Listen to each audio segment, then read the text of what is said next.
میرے کریم سے گر قطرہ کسی نے مانگا، میرے کریم سے گر قطرہ کسی نے مانگا، دریا بہا دیے ہیں، دربے بہا دیے ہیں،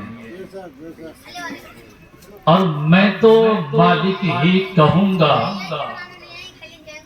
میں تو مالک ہی کہوں گا کہ ہو مالک کے حبیب، یعنی محبوب اور محب میں نہیں میرا تیرا، اور تیری سرکار میں لاتا ہے رضا اس کو شفیع، تیری سرکار میں لاتا ہے رضا اس کو شفیع، جو میرا غوث ہے اور لاگلا بیٹا تیرا۔ حضرات، میں نے حدیث پاک کا ایک مفہوم لیا ہے، انما الاعمال بالنیت، کہ آپ جو بھی کام کرو گے آپ کی نیت کے اوپر اس کا دار و مدار ہے، نیت کے اوپر ہے۔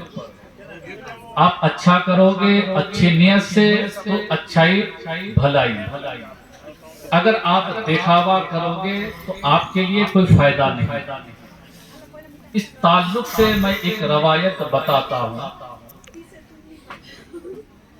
ایک عورت تھی جو 5 وقت باجماعت 5 وقت نماز پڑھا کرتی، اور جب وقت ملے رات کو آدھی رات میں اٹھ کر تہجد کی نماز پڑھتی تھی، لیکن اس کا ارادہ دل صاف نہیں تھا۔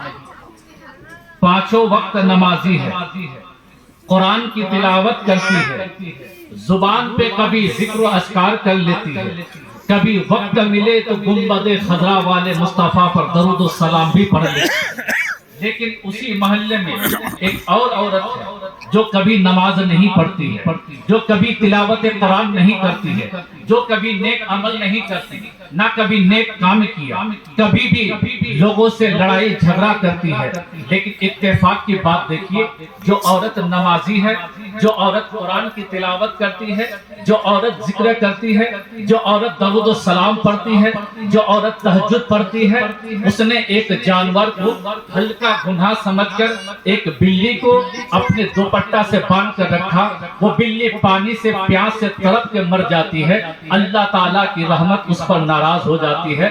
وہی عورت جو نماز نہیں پڑھتی ہے، اس عورت نے دیکھا کہ ایک کتے کا بچہ ہے، پانی کے لیے اس کی زبان سوکھی جا رہی ہے، اس عورت نے اپنے دوپٹہ سے پانی نکل کر نچوڑ کر کتے کے بچے کو پلا دیا، اللہ کی رحمت راضی ہو گئی۔ آپ دیکھیے، ایک عورت نمازی ہے، نماز پڑھتی ہے، قرآن کی تلاوت کرتی ہے، ذکر کرتی ہے، درود و سلام پڑھتی ہے، اس کو اپنی عبادت پر بھروسہ ہے، اپنی عبادت پر ناز ہے، لیکن اللہ نے کہا ہے کہ اے میرے بندے، تو نماز ضرور پڑھتی ہے، ذکر ضرور کرتی ہے، زکوٰۃ ضرور دیتی ہے، سب کچھ نیک عمل ضرور کرتی ہے، لیکن تم نے ایک بے زبان جانور کو پیاسا مار دیا تو میری رحمت تم سے ناراض ہو گئی، اس کے بنا پر قیامت کے دن تجھے جہنم میں ڈال دیا جائے۔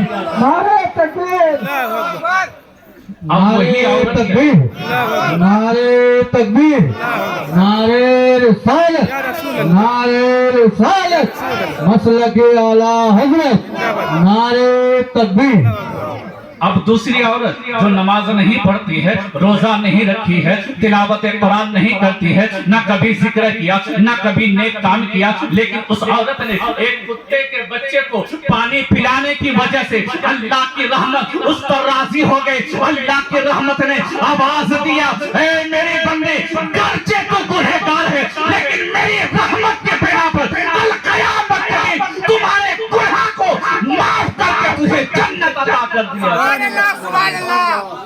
نیک کام، گناہ والا کام آپ کا عمل کے اوپر ہے۔